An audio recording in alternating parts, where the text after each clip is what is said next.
Chris Godinez, licensed professional counselor, also the host of We Need to Talk on every Sunday at noon. And then I post this video up to Facebook, and then I do one on Wednesdays. This video is for educational and informational purposes only. The views and opinions stated herein are mine and mine alone. They do not represent the ACA, the APA, or any other damn therapist for that matter. Boom, shakalaka done. I'd like to thank my sponsor, BetterHelp, BetterHelp, BetterHelp.com/Chris Godinez. They are an online therapy company. They are international. They are all over the world. So if you need to get to a licensed professional therapist that is master's level or PhD level, go to BetterHelp.com/Chris Godinez, fill out some questions, and they will be able to place you with somebody. If you don't like them, you just go in and say, hey, I didn't like them, and they'll place you with somebody else. And they're super affordable, which is what I love. So thank you, BetterHelp.com/Chris Godinez. Hello, everybody. Okay, so current event topic I wanted to talk about, and this is in the AP, and John is going to post it in the chat, is that Oregon finally legalized, and I'm going to say it wrong, psilocybin, which is basically magic mushrooms. And so they have a clinic now in Eugene, Oregon. Unfortunately, there is a literally 3,000 person waiting list to get in. And they're hoping that with this model of how they're doing it in Oregon, that other states will also start approving it. Now, here's my thing. I'm convinced that the pharmaceutical company is going to do whatever it can to stop this from going through, because it's psilocybin, it's magic mushrooms, basically. And it just, it's how do I explain this?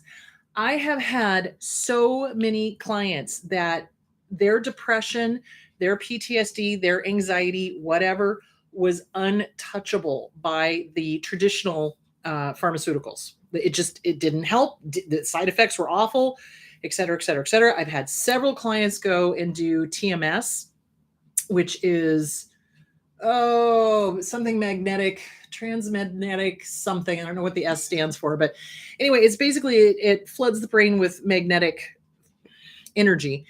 And that seems to relieve the depression. I've also had clients use the ketamine. They've done ketamine treatments, and they've had magnificent responses with that, when traditional medicine would not touch that depression. So I think it would be a good thing for people who are, who've tried traditional medicines. They don't work. There are several places here in Phoenix that do ketamine and TMS. So if you are in the Arizona area and your depression is just not getting touched by traditional pharmaceuticals, I would seriously look into alternative. It's time. So there's no reason to be miserable. There's no reason to be miserable. And it just makes me angry that money talks, BS walks, right? So a lot of governments, they should wear jackets to show who has bought and paid for them, if you want my personal opinion. But a lot of times the pharmaceutical companies have fought getting the alternative treatments. So anyway, kudos to Oregon. Kudos to Oregon. I really hope this experiment works out. I really hope they open more clinics so that they can get those 3,000 people in. This is not, I'm going to go buy mushrooms and then go home and do it. What they do is they have you come, they do a thorough assessment to make sure that there's no psychosis going on, that you have not had lithium in the last month, that kind of thing.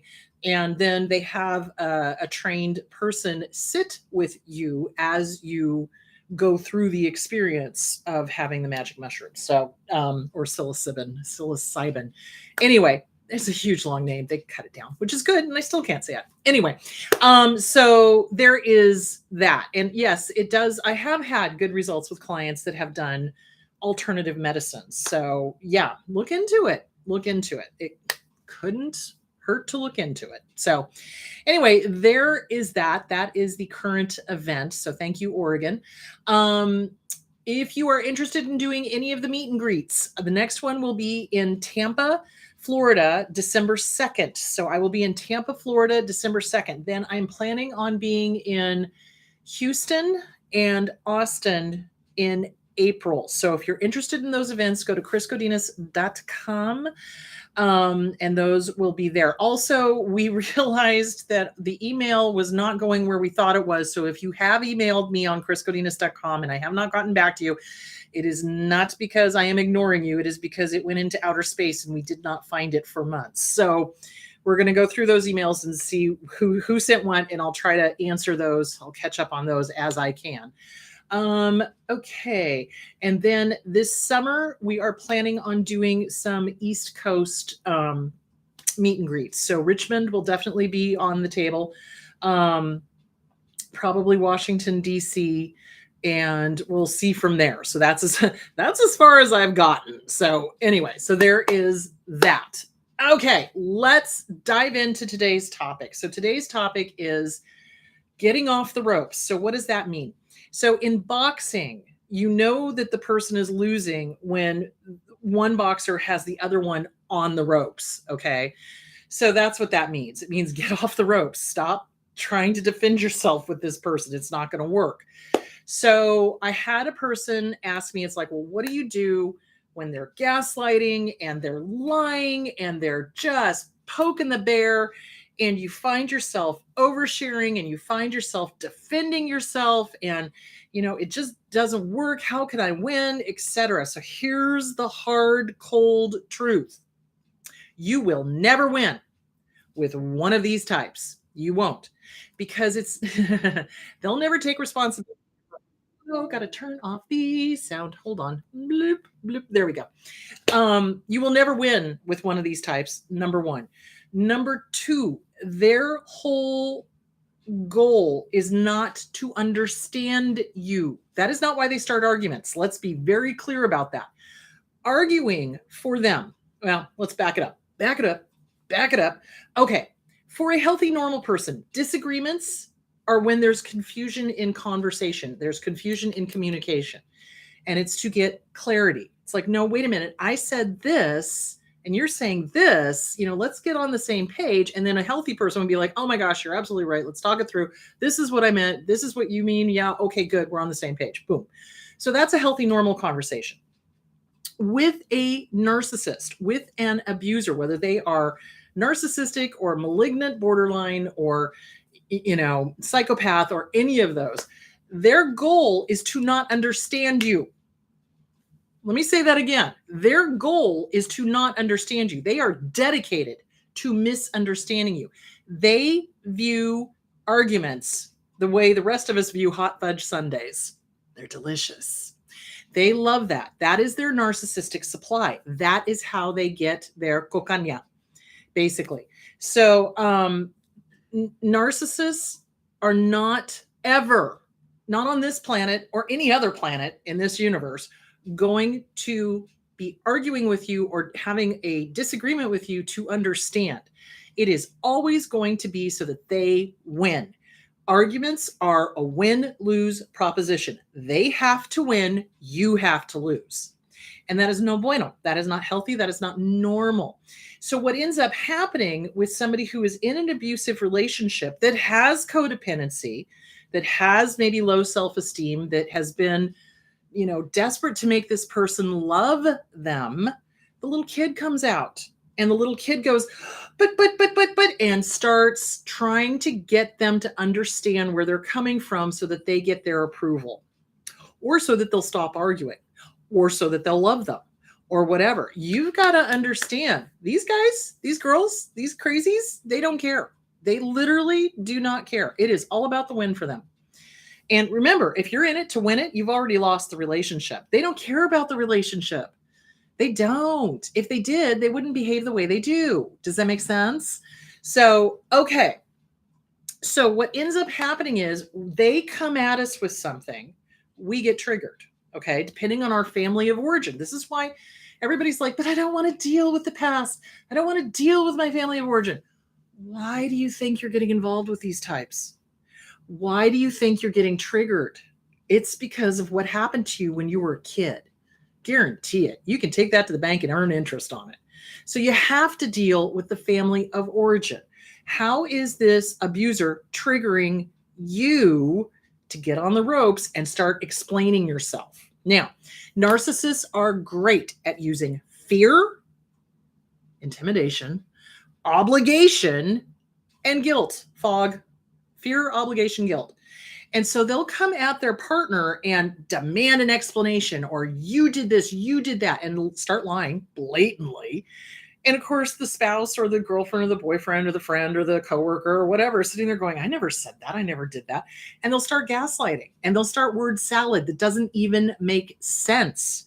They'll start accusing the person of doing things that they never did, or starting things that they never did, repeating lies over and over and over again, because in their mind, if they say it enough, they believe it, number one.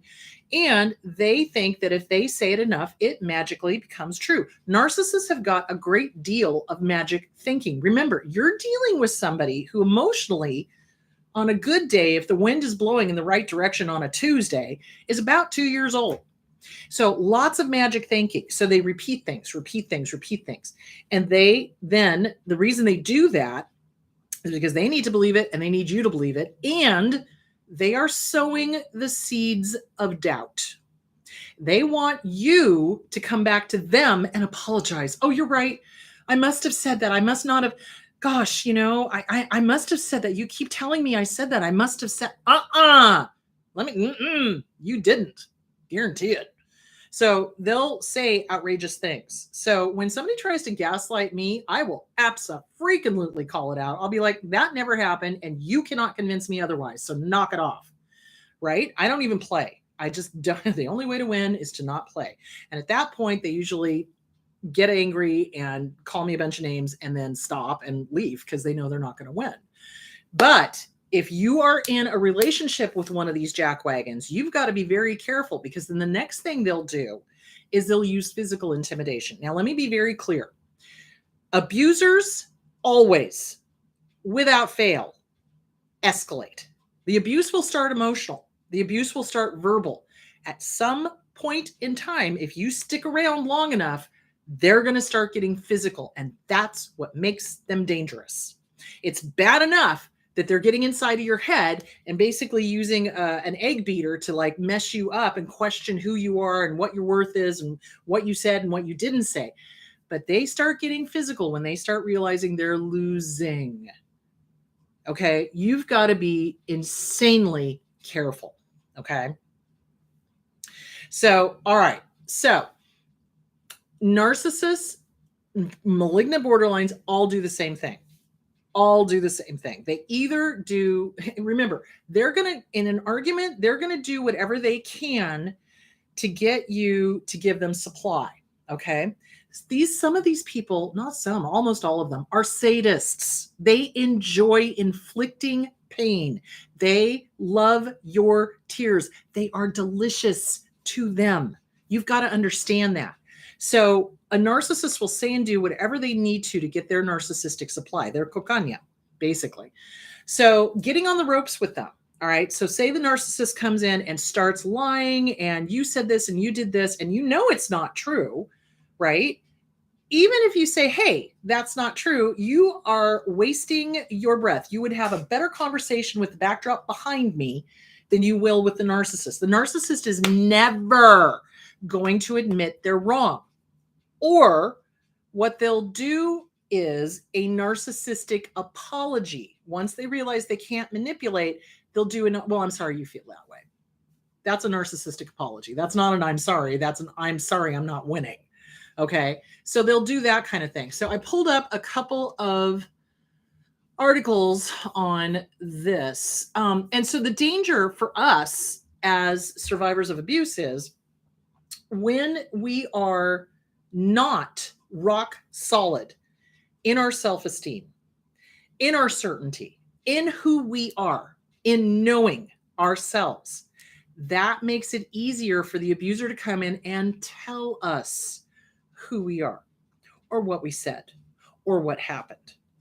So that's why working on your self-esteem, the self-esteem workbook, Glenn Schiraldi, The Disease to Please, Codependency, Harriet Breaker, Codependent No More, Beyond Codependent No More, Melanie Beattie, Inner Child Workbook, Catherine Taylor or Lucia Cappuccioni, Reclaiming the Inner Child, Any of those books are going to help you. So the narcissist wants us on the ropes. They want us on the defense. Okay. They want us to be like, oh, but well, yeah, and oh my God, and maybe you're right. That's what they want to hear, right? Even though they know they're lying, they love it. What they ultimately want is for you to concede and for you to apologize to them. That's what they want, because that is their cocaine. That just gives them a hit. Abso-freaking-lutely. So that is their ultimate goal. It's all about power and control. It's not about understanding. So what I see happening with a lot of people, especially in custody cases, okay, listen to me now, believe me later. Getting into an argument with your ex is never going to change them. They are never going to see your side of the story ever. Even though they're the ones in the wrong, they may have been the ones that cheated. They may have been the ones that have done all the abuse, or they probably were the ones that did all the abuse. They're never going to acknowledge it. They're never going to anything. And what they'll do with custody cases is they'll start sending these novel length emails about, damning you. You did this. You did that. The you guns. And then what I see happening is that ex, that spouse, the sane one, lets their emotions get involved, because it's not fair. It's not on any planet. That's not fair. It's not. However, confronting them is not going to change it. And all they're doing is getting ammo to use against you at a later date. Listen to me now, believe me later. I cannot tell you the number of times I have told clients, stop arguing with your ex. It's not doing any good and it's hurting you. Stop. Pick your battles. Now, what you're going to do is you're going to pick the battles you do want to fight. But you have to be calm, cool, collected, facts, figures, gray rock. So gray rock is where you do not have any emotion. So no matter what this SOB has said, no matter what this mother clucker has said, you are just going to stick to facts and figures. No emotion. Water off a duck's back. Now, that does not mean you don't care. That does not mean that you're not upset. That does not mean anything. What it means is you are not giving them supply. Listen to me now, believe me later. They will literally say things like, love me or hate me, just don't ignore me. They don't care whether the narcissistic supply is positive, as in, oh, you're the greatest, or negative, as in, I hate your effing guts. They don't care as long as you're paying attention to them. So you got to cut them off at the knees. Okay? You got to just cut them off. Stop giving them narcissistic supply. Stop arguing with them. You literally have to start reading those emails. Well, first of all, let's back it up. Back it up. Back it up. All right. You need to absolutely do not have any verbal communication with them. Everything must be in writing. Everything. Why? Because they're liars and they will lie. So they'll say one thing to you and then they'll change their mind and put down into writing that you're violating this, that, and the other thing, even though they just agreed to this. So you are going to get literally everything in writing. Is it a pain in the ass? Yes. Healthy, normal people don't need to do that. But when you're dealing with a pathological liar, let me say that again. When you are dealing with a pathological liar, someone who could not tell the truth to save their own life, you absolutely have to get everything in writing. Do our family wizard. Now, they're going to fight you on that like nobody's business. Guarantee it. Second, you must, for your own safety and your own sanity, stop oversharing. Stop telling them everything. Stop arguing over everything. Stop trying to make them see that you're not the bad guy. They're telling the story that they can live with. And the story that they can live with is that you're the bad guy. Okay, I'm the bad guy. So what? As long as my kid's okay, I don't give a damn. Seriously, that is your main mission. Kid must be okay. Whatever they say about you, doesn't matter. What they think about us is not our business. They're going to think the worst. Oh, well, anyone who thinks the worst of us does not deserve the best of us. Stop wasting your breath. You're not going to change them. They're not going to get it. They're not going to suddenly see the error of their ways. They're not going to suddenly be a good parent. They're not going to, stop over explaining. Stop explaining yourself. And sometimes what they'll do is when you stop doing all of that, they'll literally come at you and go, you owe me an explanation. And that's when you do not send anything. No, I don't. It's not about the kid. I don't know. You jack diddly squat. See where I'm going with that? So, good Lord, this thing is oozing water. I'm going to put something down so it doesn't hurt my desk. Okay. So, it's because I have ice in it. Okay. So they want us on the ropes. They want us to be oversharing because when we get panicked, how old are we? How old are we when we're on the ropes and we're having to overshare, explain, and we're likely to say something that we don't want them to know. And that is their goal. Let's be clear. That is their goal. They are looking for things that they can now take and use against you in court, at a later date, in a different email or a different phone conversation. This is why you don't want to have phone conversations with them. Everything must be in writing. Okay, so let's go to 5 reasons you shouldn't argue with a narcissist. They leave you feeling invalidated. You'll never win with them. 2, you're giving the narcissist narcissistic supply. Good or bad, they don't care. Love me or hate me, just don't ignore me. I've heard them say that. My dad used to say that. That's scary. Allow narcissists to manipulate you. So they will literally manipulate you into saying and doing things that you would not otherwise do. So for example, this is why they're so dangerous. When a narcissist decides that they want a scene, okay, they get you riled up, you're on the defensive, you may shove them to get them away from you. You may slap them to get them away from you. And guess what they'll do? Male and females do this. So don't think that it's just, women doing this to guys. It's guys doing this to women and vice versa. They'll call the cops and they'll play the victim. And guess who's going to end up having to take domestic violence courses? The person who's actually the victim. Why? Because if you look at a lot of the police departments and sheriff's departments, they're run by, say it with me, a bunch of narcissists. Seriously, that's attracted to that kind of profession. Power and control. And I have seen it where it was obvious that the abuser was the abuser and the target of the abuse was the target of abuse. And yet the cop put this one in jail. Eventually it got sorted out, but it's just mind blowing. There is no education in any of the police departments on this, no real education on any of this. They don't have social workers with them on these domestic violence calls, and they should. And it's dangerous because the abuser's total goal is to ruin you. Fiscally, emotionally, financially, your reputation, and ultimately, they'd like to see you dead. Now, I tell my clients this when it has escalated to physical. I say, this is serious. You need to get out. You need to protect yourself and the kids. What role model are you setting for them by staying?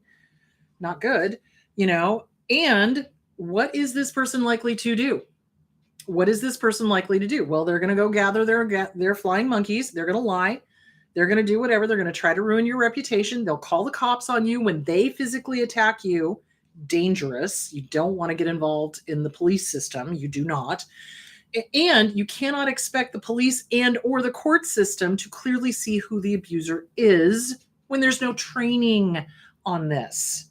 So the only safe thing to do is to get out. Now, what can you do if you're on the ropes and you're finding yourself now in the defensive? Hold on just a second. Let me make sure. Oh, okay. So the manipulation, they get you to say too much. Hold on. I just want to finish off the 5 reasons you should never argue with a narcissist. They cause you to self-doubt. They absolutely get in there with the gaslighting. No, that never happened. I never said that. You're wrong. Blah, blah, blah. They do that to create self-doubt so that you'll be more likely to believe them than your own gut. This is why self-esteem, mirror work, disease to please is so important. Okay, now the final thing that's dangerous, and I hope John has posted the domestic violence hotline. Narcissistic rage, when they realize that you're not going to be manipulated, that's when they're dangerous, really dangerous. Because now it's like, okay, well, the obligation and the guilt didn't work. I'm going to go for intimidation. And so with the narcissistic rage, that can lead all the way up to physical violence. And they'll do it. They don't have a moral compass. They don't have that little Jiminy Cricket in their head that says, hey, not a good idea to hit somebody. Not a good idea to throw something at somebody. Not a good idea to hit them with a car, or whatever, run over their foot. I've seen that too. So, yeah. So there is that. The best thing to do is when a narcissist starts an argument and it starts being gaslighting, you leave. You absolutely walk out. Now, is that going to trigger narcissistic rage in some of them? Absolutely, 110%. But if you stay, it's going to trigger narcissistic rage too. And it's going to damage you. It's going to be more dangerous for you if you stay. So the best thing to do is, if you recognize that you are in an abusive relationship, is to get the hell out. Get the hell out. You cannot change them because you did not break them. You can't fix them. There is not enough love in the world that can fix one of these monsters. And they are monsters because they are making a conscious choice to hurt, to harm, to inflict pain. They absolutely are. And you cannot convince me otherwise. And anyone who sits there and is an apologist for abusers, y'all can go pound sand. Nope. They are doing it on purpose. 110%. Okay, so this one is 5 things narcissists say in an argument. They minimize your distress. Relax. It isn't that before, and you didn't care. Flipping the script. I didn't think you would be upset over something so petty. Okay. Blame shifting. It's not my fault because it's because of you and your stress and you're this and you're that, you guns. Well, I wouldn't have done this. I wouldn't have done that. So they're putting it onto the target of abuse. You knew what you were getting into. That's just the way I am. I swear to God and all that is holy, if someone says that to you, run. Do not walk to the nearest exit. Healthy people work on themselves. When a partner comes to them and says, hey, this is a problem, I don't like this, the healthy partner will be like, you're right, I need to work on myself. This is obviously having to do with my family of origin. Let me go make an appointment. Okay? They do. Healthy people work on themselves. Unhealthy people avoid therapy like the plague, which is odd because they're the ones that need it the most. But they don't want to be called out. They don't want to be seen as anything less than perfect. They don't want to deal with the emotions because they don't have emotions. They are missing an emotional cog. Okay. They gaslight. Studies suggest that those with narcissism aren't as prone to guilt as others. They don't feel guilt because they don't have a Jiminy Cricket. No empathy, which can make it difficult for them to take accountability for their actions. How about impossible? As a result, they may outright deny that they said or did something hurtful, a strategy called gaslighting, even in the face of proof. This can leave you doubting your own sense of reality and your sanity. They will say things like, I never said that. That never happened. Well, your evidence doesn't prove anything. You have them on tape. Wow. Gaslighting isn't always outright or overt. It can take the form of diversionary tactics that confuse the other person or make it difficult to address the issue at hand, otherwise known as word salad. So they will try to get you on the ropes by doing word salad. So you're talking about their infidelity, and then all of a sudden it turns into a discussion about the car. And you're like, wait a minute, and it's somehow your fault. So they do word salad. They just throw out stuff. They start talking about stuff from their past, your past, whatever, and it's all jumbled together, and it's done intentionally to confuse, to put cognitive dissonance into the mind of the target so that they now are no longer focused on what the issue is. So that's a form of gaslighting as well. Okay. Ridicule. They will call you crazy. You're stupid. There's something wrong with you. You need a therapist, blah, blah, blah. When in fact, they're crazy. They need a therapist.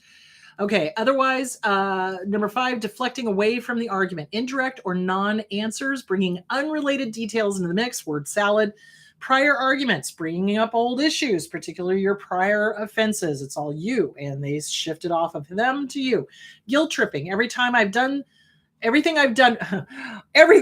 for you, and this is how you repay me. That's a covert narcissist usually. Projection, accusing you of exactly what they are doing. So if you're in a relationship and they accuse you of cheating, you might want to go get tested for some STDs, because if you're not cheating and you know you're not cheating, there's a really good chance that they are cheating. So, because that's what they do. They project. They can't deal with it. They can't cope with it. They don't have the emotions. So they vomit it onto their partner. And it turns out that they were the ones that was cheating, not the partner. So, yep, there is that. Okay. One more article.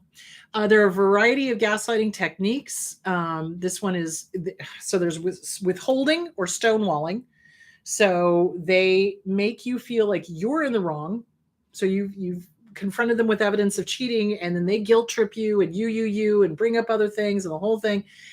Stonewall, don't talk to you, give you the cold shoulder. And eventually that is so painful that you go to them and apologize. That's what they're looking for in the first place, that power and that control. Countering. So countering is, well, you did this and you did that, tit for tat. Blocking or diverting, we talked about that. Trivializing, it's not that big of a deal. Or forgetting or denial. I never said that. That's not how that happened. I don't know what you're thinking. I don't know where you're thinking this, making you feel crazy. So it is never a good idea to allow yourself to get on the ropes with an abuser. You'll never win. You will never win. And it's dangerous. It is dangerous because you'll start defending yourself, right? Because you're on the ropes now and they're accusing you of all this stuff. And and how old are you? You want to be an adult. You do not want to be your inner child, especially with an abuser. It's not safe because they'll use whatever you say in your defense and they will flip the script and they will mess with your mind. And you do not want that. That is why people stay in abusive relationships for decades sometimes, because the cognitive dissonance is so thick that you don't know who you are and you don't know what you want because this person has messed with your mind. They have used it as a playground. So it's really important. Get with a good trauma therapist. Work on your self-esteem, your self-worth. Work on the mirror work. Hi, good to see you. Have a great day. You know what? You deserve to be treated with respect. And then walk out. Work on that. Work on not oversharing. Work on, as soon as they come at you, leave. Leave. And honestly, think about leaving permanently. And if you need help with that on the domestic violence hotline, there is a whole packing list for what you need to get out for a safety plan. So you can go to the domestic violence hotline, I think it's .org, and they will have a whole list for like how to get out, how to leave, what to do, what to plan for, how to make yourself safe, et cetera, et cetera, et cetera. Narcissists need narcissistic supply like the rest of us need air. And when they're lacking it, if they're not getting it from another harem, a partner in their harem, they'll start arguments for no reason just to get that narcissistic supply. They're dangerous. So basically, when you're on the ropes and you recognize you're on the ropes, get out. Walk away. Walk away. If they start to try to get physical with you, they raise a hand to you, walk away. Get out. Don't wait. Don't allow that freeze to set in and make you stay and let them physically abuse you. There's a lot of times denial kicks in. Denial is deadly, guys. It'll kill you. Denial will kill you. It absolutely will, because I've had several clients in the past that were like, oh, they'll never do this. They'll never hit me. They'll never call the cops. And lo and behold, they did. They escalated. They kept escalating and it got physical and they did call the cops. And the person who wasn't the abuser went to jail until it got sorted out. But terrifying. So, all right, So there is that. I think that was all of the articles that I looked at. All right, let's hit the questions. All right. Okay. Why do they say that's what you do? It is not another cool game they play. When you call them out and give them hard boundaries, they flip. Well, of course, they don't like boundaries. They absolutely do not like boundaries. They do not want to have somebody have their own agency. So what they do is they do tit for tat. They do the, well, you do that. Well, you do that, when in fact you don't, it's because they cannot accept that they're wrong. They'll never admit it, ever, not on this or any other planet. They will never admit that they're wrong. Hold on. So they absolutely do not like boundaries. They won't respect them, guarantee it. I mean, you could draw boundaries all damn day. They're going to keep marching over them. And in my opinion, when somebody marches over your list of deal breakers, let's talk about that. What is on your list of deal breakers? Number 1, no disrespect of any kind. That means screaming at you, name calling, telling you you're crazy, giving you the cold shoulder, being unwilling to act like an adult. That's a disrespect. Do you see where I'm going with that? Is the second somebody does that, it's an automatic ejection from the game. Bye. I don't put up with that. Hell to the no. You know what I'm saying? So got to get your list of deal breakers together. Gaslighting, that's a disrespect. Lying, that's a disrespect. Do you see where I'm going with that? So it's really important to write out your list of deal breakers. And if you recognize these behaviors, get out. They're not going to change. Leopard does not change its spot. It would literally take an act of God, a-holes, to change. Seriously. You're not going to do it. You can't love them into sanity. You can't reason with them into sanity. It is not going to happen. So, okay. So I hope that answered that question. Yeah, they don't like boundaries, and they accuse you of it because they're trying to absolve themselves. And they want to put you on the ropes. They want to get you explaining and over explaining and arguing with them. And that's their cocaña. Do narcissists try to kill their children? Absolutely. Absolutely. My narcissistic half sister tried several times to do so and was only stopped because narc mom thought it would look bad on her. But if I died, she doesn't care. Yeah, they absolutely do. Let me just share a little story with you. And this is in my book, What's Wrong with Your Dad, available on Amazon. And that's my story of growing up with a crazy dad, slightly less crazy mom. My dad would play chicken with us in the car, and it scared me and my sister to death. Like, it was terrifying. He thought it was funny as hell because he was a sadist and he enjoyed seeing our terror. Now, I also firmly believe that there was a part of him that really, truly wanted to die because he was so miserable, and he wouldn't mind taking out a few people with him so he wouldn't be alone. When you see these people that do murder-suicides, they kill somebody else and then they kill themselves, generally it's because they don't want to be alone in death. So they think somehow that if they kill them and then kill themselves, they're going to take them with them and they won't be alone.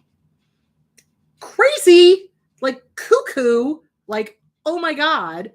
Yeah. So yeah, absolutely. The ultimate goal of every single dark triad, narcissist, psychopath, Machiavellian, control freak, is to kill their victim. It's the ultimate power trip. It's the ultimate, look how powerful I am. I killed you. I'm God. That's literally what they think. They literally think they're God. They really do. And they really, truly want that power of life and death. And it gives them a thrill. And it also, the sadist thing plays into it. Then you've got a whole other subsection of Munchausen by proxy. So those are the moms and the dads that make their kids hurt or sick in order to get the sympathy from the kid always being in the hospital. Yeah, that absolutely happens. And sometimes they do them to death. Absolutely. It's, yeah, it absolutely happens. 110%. They are dangerous. They are Dangerous. That's what I'm saying. Do not have your kids around them. This is what kills me. It's like I'll be working with somebody who is divorcing a narcissist, right? Or a dark triad for sure, for sure. And they'll be like, well, I want to make sure that the kids have time with them. This person strangled you. This person persistently harmed you physically, sexually, emotionally, and you want your kids to spend more time with them? No. And it's like that cognitive dissonance. Well, but they're the dad, they're the mom, they're the whatever. And it's like, I don't give a damn if they're freaking Gandhi. If they're harming you, what makes you think they're not going to harm the kids? And what I've also seen, especially with the dark triads, is that if the child reminds them of the ex, they will intentionally hurt that kid because they're taking out their anger on the ex onto the kid. Crazy. So there is that. Okay. All right.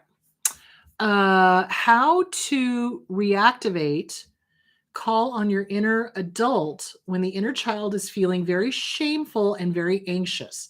Okay. It's hard to do in the moment. Let me just be clear with that. But once you recognize that the shame and the anxiety belongs to your inner, say, for example, 6-year-old, that's when you can be like, oh, okay, I feel shame and I feel anxiety and I feel like I'm about 6. How did this current incident remind me of my childhood? Okay, I need adult me now, not little 6-year-old me. Little 6-year-old you don't have anything to be shamed about. You don't. You comfort that little inner child, and then you call on who you know you to be, right? And did your 6-year-old deserve that? Hell no. No 6-year-old deserves to be shamed. Nope, shame is not a good way to raise kids. Abso-freaking-lutely not. I don't give a damn what anybody says. Shame is not a good way to raise kids. That doesn't make them more moral or better or anything else. What it does is it impairs them. So you call on your inner child to tell you how old they are, right? How old am I feeling? Oh, I feel like I'm 4. I feel like I'm 2. I feel like I'm 6. Okay, well, I need an adult now. I need to comfort myself and move through this. So work with a good trauma therapist. Get the Inner Child Workbook by Catherine Taylor or Lucia Cappuccioni, Recovering the Inner Child. Work on self-esteem. The key to getting rid of shame is working on your self-esteem, recognizing you deserve to be treated with respect, and you deserve to be treated well, and you deserve to be treated with kindness. Absolutely. First and foremost, from yourself to yourself, but then also from other people. I don't put up with disrespect from other people. I just don't. I'm getting too old for this crap. You know what I'm saying? And I shouldn't have put up with it when I was younger either. So work on your self-esteem. Work on your inner child. Love that little kid. Sometimes I have clients go, oh, I'm so angry at that inner child. Stop. That inner child needs your love. That inner child needs your compassion because that inner child didn't have that. So when you're doing the mirror work, talk to your inner child. Hi, good to see you, kiddo. How you doing? I love you. Have a great day. You know what? I give you permission to respect yourself. It's okay. It's okay. I'm the mama now. I'm the dada now. I'm the adult now. I'm going to protect you. Nobody is allowed to hurt you. I won't allow it. I love you. Have a great day.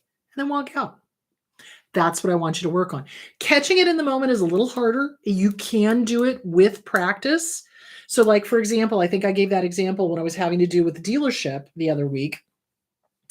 And all of this, you should have known, you should have known. That sounded just exactly like my dad. But I caught it because it was like, old patriarchal guy, just exactly like my dad. Okay. Hi, 10-year-old, you're okay. Everything's fine. You're going to leave a bad review and leave it at that, So, and yeah, they did come back and try to buy me. Oh, well, we'll give you a new oil change. I can't be bought. And that makes me dangerous because I cannot be bought. So have fun with that. So yeah, it's like, you just don't punish that kid. That kid has been punished enough. You love that kid. You comfort that child.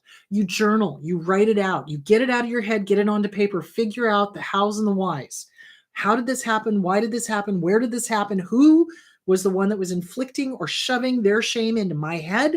And then you write a letter to the shame. Dear shame, bleep the bleepity bleep bleep out of bleeping bleep you. I am not putting up with you anymore. You do not belong to me. You belong to whatever caregiver, parent, teacher, professor, whoever. Send it back. Nope, not taking it. I'm taking my power back. I have nothing to be ashamed about, and I'm not going to punish my inner child. So go pound sand. I love myself, and you can't stop me. Ha! And then trot it out to the barbecue, read it out loud once, burn it, let it go. So yeah, don't put up with the shame. Absolutely. Okay. And love that little kid. All right. My narcissistic abuser talks over. Oh, he talks over Chris. He watches this just to make it about him and how I abuse him. If he decides to show up for the day and watch it to ruin it for me, so I can't hear or read anything. If I say it's about him, he disagrees and says she's talking about you. He refuses to look at the pain he causes because he thinks it's fun. You can see the grin on his face as he wins. How do I deal with that? You leave. You leave. You can't change that. That it's no. And you should never watch these videos around your abuser. Ever. Ever. Ever. Ever. This is the same thing as oversharing. It is, because they'll take whatever is said in these videos and make it about them and then use it to abuse you. So when you work on yourself, you work on yourself in private. You work on yourself in private. You work on yourself when it's safe. You work on yourself when there is no abuser around. Because, for example, I had one case where I was working with a survivor that was leaving, right? They left one of their books out accidentally on purpose for the abuser to find.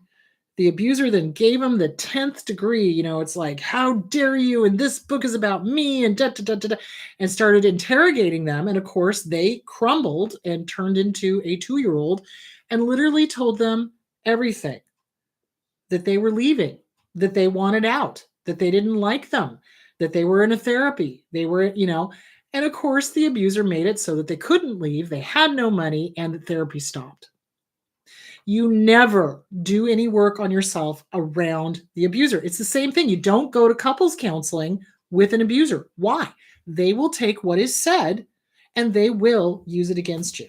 Abso-freaking-lutely. They will use it against you. So you don't watch these videos around them. And I suspect there's a part of people that do, hoping that the abuser is going to catch a clue. Let me say this again. They don't change, ever. You cannot love them into sanity. You cannot reason with them. You cannot. So if somebody is being abusive to you, you get out. You leave. Absolutely 110%. And you do not do the work around the abuser. They will sabotage it. 100%. Anyone who sabotages your growth is not good for you. John and I both have our own therapists. We work on ourselves. Okay. We encourage each other. That's a healthy relationship. Somebody who tells you to stop going to therapy because they notice you changing, because they notice you getting stronger, because they notice you standing up for yourself, because they notice your self-esteem improving, that is not a good person. So anyway, there is that. So do not watch these videos around your abuser. It's not going to help. It's absolutely not going to help. So stop, because all you're doing is giving them fuel for their fire to do narcissistic supply, narcissistic abuse. So there is that. Okay. Let's see what else we got. Okay. All right. So that is it for today. And to next time, okay, Wednesday I'm going to answer the questions I didn't get to.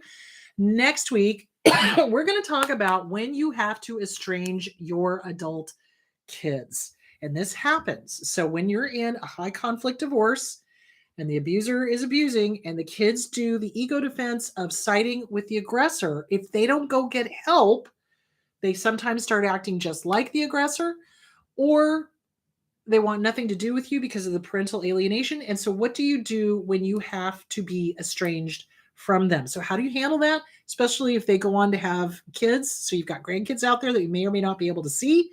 So we're going to talk about all that because that does happen. So, all right, you guys, be good to yourselves. Take good care of yourselves. Drink plenty of water. It is finally starting to cool down. Thank God. And that is the topic next week. And I will talk to you guys on Wednesday answering questions I did not get to. All right. Talk to you guys later. Bye.